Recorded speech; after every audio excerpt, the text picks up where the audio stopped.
Welcome to your myofascio part two release of hips and lower back. So, building on the other two movements from part one, we're going to return back into lying on our backs with the feet coming close up towards your buttocks, hands by the sides, letting the head draw down into the floor, breathing nice and deeply into the deep abdominals. So returning to our mini bridge, so we lift the pelvis away from the floor. And this can be quite a difficult movement initially to access, but once you start getting the idea of it, it works really beautifully.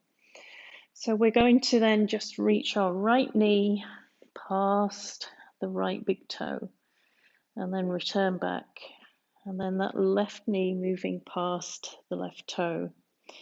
So we have this sense of one hip moving forwards and returning back, the other hip moving forwards and back. So it's the action of the swing that we would have when we're walking. And by lifting the sacrum and the pelvis away from the floor, it just allows that free swing, but it helps maybe stop some of the rotation that happens if we're in standing. So the knee moving forwards over the big toe, we find that space again opening underneath the rib cage into the hip, and then we return and extend and lengthen, and then coming back. So that slide and lengthen.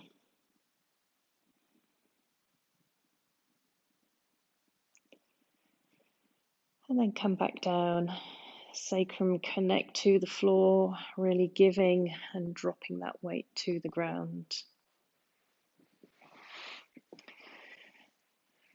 So take your arms out to shoulder height and the palms pressing down. I don't want you to be active with pressing the tops of the arms or the back of the head to the floor. I want you to find that quality of just leaning the shoulders and leaning the back of the head to the ground. And with the exhale, just allow your knees to drop to the right hand side and the side of the head leaning to the right, the opposite side. So we have the head and the shoulders acting as that weight counterbalance. So open through that side of the body, from the shoulder through into the hip, through into the knee. Don't squeeze through into your buttocks, but just allow that expansion sensation to happen. So the more you can let go of the weight, maybe lean the head a little bit more to let the shoulder draw to the floor. And then we inhale, drawing both knees up towards the ceiling. Find the heaviness of the pelvis centered to the floor before you drop the knees to the other side and let the head lean to the other side. So again, once you've had the effort in getting into the place, into the posture, release and let go. Let the out breath lengthen and float.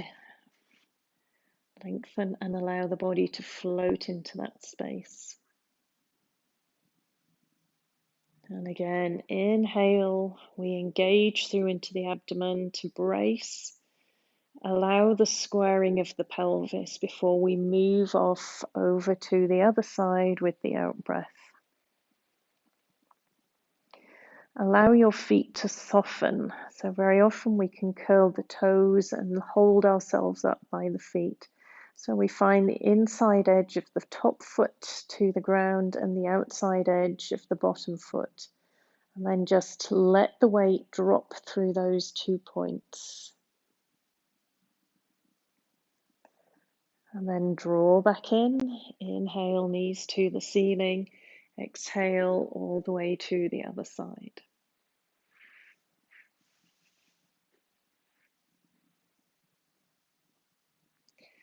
Again, making sure you're not holding on into the outside of the hip, into the glute. So allow that space and expansion to happen through the thighs rather than tightening into the hip, which then refers into that sacroiliac joint and then starts you pulling over to that side through the sacroiliac. So again, engage and draw back, head center, knees towards the ceiling. Come back down with the hands and return back into the mini bridge. So finding the comfortable foot position, lean the feet to the ground, allow the pelvis to lift from the floor, breathing quietly. You might find that the tail moves towards the heels a little bit more, and again, that sense of lengthening into the lower back. When you're ready, exhale and drop the weight to the ground.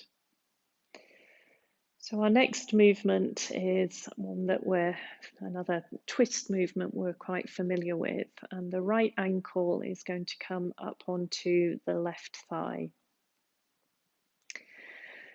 And again, sometimes when we bring the ankle up onto the thigh, we drive against the outside of that top hip, that right hip. So I want you to see if we can bring a squared sensation through into the pelvis. So when we had our feet to the floor, we let the pelvis connect equally on both sides to the ground. So as we lift that foot and place it onto the thigh, we're trying to keep the same quality of movement or same quality of the pelvis connecting to the floor. Inside of the thigh engaged and helping to support through into the outside flexible hips. So this might be as much of a stretch or as much as a movement as feels comfortable. So maybe finding space into the inside of the groin, maybe drawing an opening between the bottom of the rib cage and the front of the hip, so the upper body can feel nice and soft. If this is feeling really comfortable for you and you'd like to work a little bit more, we're going to draw both legs in towards the chest. And again, where are we wanting to work? We're not wanting to work directly to create a tensioning around into the hip joint. We're wanting to open across the glutes into this space, into from the sacrum into the outside of the hip. So playing around with that movement to draw you up, maybe pushing the heel away a little bit more to open that joint through into the knee, into the inside of the hip. Maybe taking hold of the backs of the thighs, but if your chin has lifted up, then you're just creating space by arching into the lower back. So just keeping that point of length into the back to open the space into the waist. So let's come back down with that foot. Arms coming out to shoulder height, and we take a nice twist again. So that right foot is going to the left-hand side, and as you're moving, aim your heel towards the ground. So just keep thinking of that heel dropping down into the floor. So keep the heel aiming the movement. And then once your heel has struck, allow the toes to unravel. You might find that the shoulder, your right shoulder, is lifted away from the ground. Is that because you've rotated through into the pelvis and shortened into the waist? Or is it that there's an awful lot of battling going on? So if your shoulder is lifted, see if you can find a block or a book to place underneath that foot just to support, so that the shoulder can soften and you can open and create more space through between the shoulder and the hip. And then connect ankle to the thigh, so you can almost imagine that you squeeze an orange between your thighs to engage and lift you back to the center. Foot back down onto the floor, and then work to the other side. So again, square off into the pelvis, keep that same quality of connection with the back of the body to the floor as you cross the ankle to the thigh.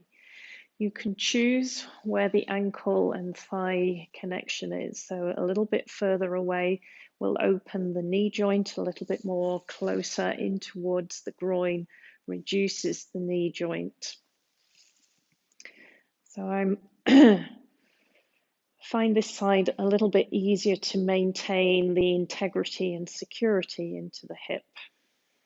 Okay, so when it feels right, lifting that thigh in towards the chest, looking for length and opening, length through the long muscles of the back and opening from the sacroiliac into the outside of the hip.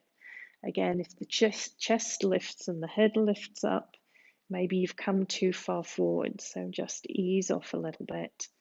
Push that heel away, see if it opens and allows a little bit more space at the knee joint, so it then gives a bit more give into the hip. Foot comes back down to the ground, arms out to shoulder height. Exhaling, taking that left foot to the right hand side. Heel striking and then dropping down.